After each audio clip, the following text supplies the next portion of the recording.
बार फिर आप सभी को नमस्कार। रीडिंग स्किल के पार्ट 2 वीडियो में शशि दुबे क्लासेज में आप सभी का स्वागत है। हम इससे पहले रीडिंग स्किल का ऑब्जेक्ट्स के बारे में चर्चा कर रहे थे कि रीडिंग स्किल का ऑब्जेक्ट्स क्या होता है। अगला ऑब्जेक्ट्स हम समझेंगे कि रीडिंग स्किल का अगला ऑब्जेक्ट क्या है। स्वयं बालक अपने मन के भाव व्यक्त करते हुए भावानुसार स्वर का उचित आरोह और अवरोह साथ करता है। जैसे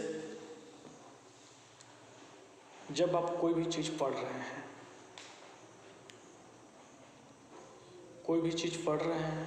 या कोई भी किताब आप पढ़ रहे हैं,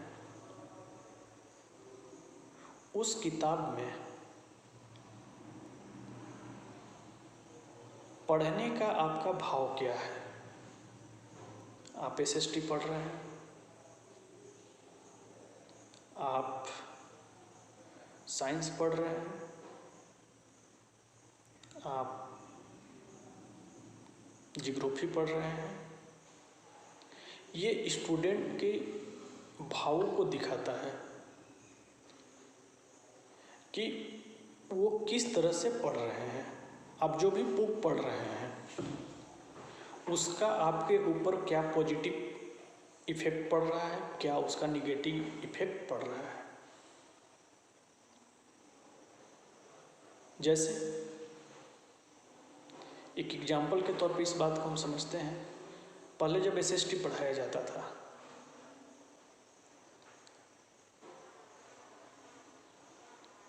आज़ादी के पहले के इतिहासों को जो पढ़ाया जाता था, तो ऐसा बच्चे इमोशनल हो जाते थे, या बच्चे खुद भी पढ़ते थे तो ऐसे इमोशनल हो जाते थे। चाहे कभी आप अपना भी पढ़ा हुआ चीज़ को याद कीजिएगा तो आपको भी पता चलेगा किसी भी बात को पढ़ के हमारे इमोशंस कैसे होते हैं। उसका एग्जाम्पल ले सकते हैं। सुबह सुबह आप पेपर पढ़ते हैं, कोई पॉजिटिव न्यूज़ पढ़ते हैं तो उसका क्या आपके मेमोरी पे इफेक्ट पड़ता है, और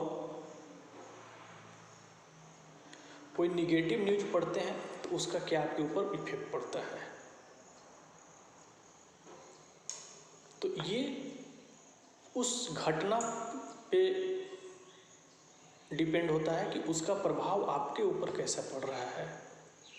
उसी तरह से उस बुक का भी प्रभाव आपके ऊपर कैसा पड़ रहा है। उसके बाद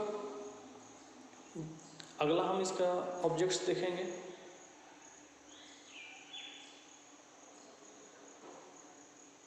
रीडिंग स्किल, जब आप पढ़े हैं, जब इस स्किल आपके अंदर काफ़ी एडॉप्ट आप किए हैं, तो आप में साफ दिखने लगता है कि आपने रीडिंग स्किल का कितने अच्छे तरीके से किए हैं। आज काफ़ी पढ़े लिखे लोग, काफ़ी हायर एजुकेटेड जिसको आप कह सकते हैं, उनके बोलने का शैली आपको पता चल जाएगा कि ये बंदा कितना पढ़ा हुआ है और कितना मेहनत करके आया है। इस बात को कि उनका रीडिंग स्किल जिसका हुआ ही नहीं है उसका तो रिजल्ट आपके सामने आएगा।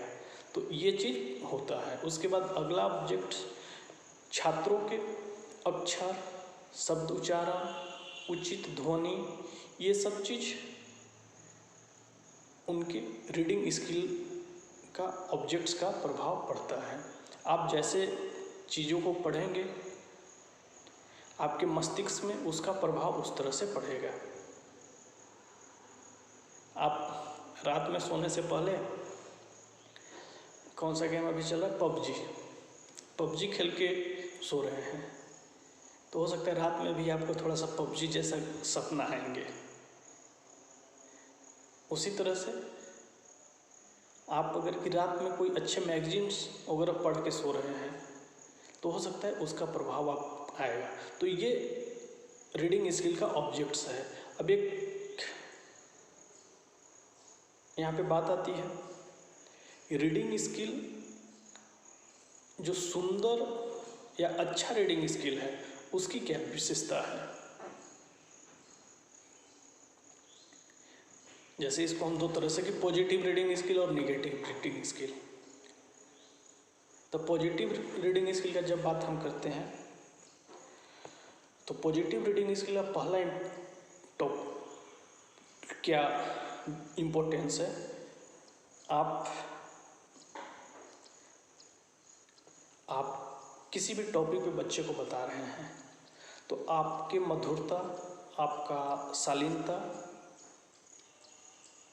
या आपके शब्द का उतार चढ़ाव उस पे उसका प्रभाव पड़ेगा।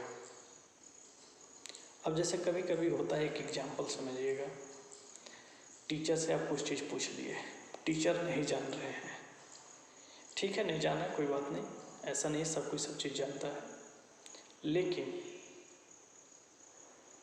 हम ये चीज़ कर सकते हैं कि हम इसको ठीक है कल देख के आपको बता देंगे। लेकिन आजकल के टीचर क्या करते हैं, आप नहीं जान रहे हैं, आपसे कोई बच्चा पूछे, पहले तो क्लास को इतना डिसिप्लिन रखेंगे कि हाँ उनसे कोई डर से कोई पूछे ना, पहला। दूसरा, पूछने का कोई बच्चा हिम्मत भी कर दिया तो उसको इतना डांट देंगे कि बच्चा फिर दूसरा बार पूछेगा ही नहीं। तो कहने का मतलब ये रीडिंग स्किल का इफेक्ट है। अब जैसे कि एग्जाम्पल और हम आपको समझा रहे हैं, जब हम ये वीडियो बना रहे हैं उससे कल का अपडेट है, कुछ एप्लीकेशन भारत सरकार ने चाइनीज लगभग 59 एप्लीकेशंस भारत सरकार ने अपने यहाँ बैन किए हुए हैं, जिसमें टिकटॉक वगैरह फेमस है, स्कैनर वगैरह है। अब भारत पॉजिटिव वे के लिए बैन किया है, लेकिन इसमें हम ये न्यूज पढ़े, हमको थोड़ा सा चलो खुशी हुआ कि चीनी एप्लीकेशन को हम यूज नहीं कर रहे हैं, लेकिन जो टिकटॉक यूज करते होंगे